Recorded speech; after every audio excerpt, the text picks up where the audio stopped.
Yo，我係石玉壽。今日我同齋姑喺上海之旅第一日，就走到去南京步行街揾食，揀咗呢一間醉月湖試一下，點知有啲失望。先講下環境啦，餐廳裝修算幾有氣氛，眼見四周都幾乾淨企理，走嘅係比較精緻嘅中式風格，燈光唔太刺眼，坐得都算舒服，打卡影相都 OK。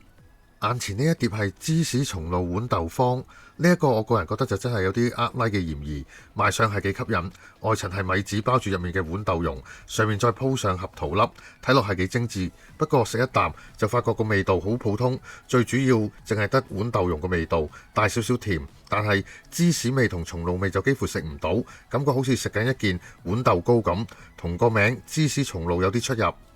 嚟到上海一定要食紅燒肉，今次點咗招牌松露紅燒肉，一碟係有10小件，件件都好細緻，賣相係幾得，食落去上面嗰層肥肉真係幾鬆化，入口有少少即溶嘅感覺，去到中間嗰層瘦肉就比較結實，但都算咬得開，唔算好柴。至於個紅燒汁就帶少少甜味，入口都算順口，唔太油膩。整體嚟講，呢一碟算係全餐廳最正常、最好食嘅一款。拉士呢一碟係老上海開陽拌麵，材料有蝦仁、蝦乾同葱段，賣相係 OK，個麵本身都炒得幾好，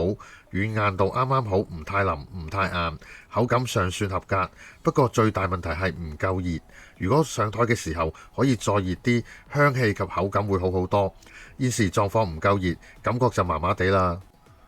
總括一下，當日去係過年時分，正值中午飯市，人真係幾多，呢一點可以理解。但係餐廳無論係執枱、落單同埋出菜速度都好混亂。至於食物水準，整體嚟講都係一般以下，除咗紅燒肉稍為合格，其他菜式都係合格線以下，同個價錢絕對係唔匹配，性價比好低，所以我同齋姑都覺得唔會再嚟第二次。經過今餐失望嘅體驗，我同齋姑決定下一餐要揾間好嘅餐廳去彌補今次，於是乎我哋就揀咗黑珍珠榜上一間餐廳醉東，密切期待。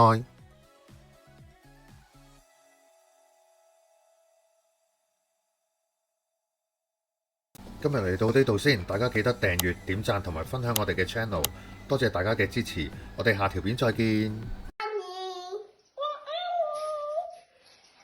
我愛你，我愛你。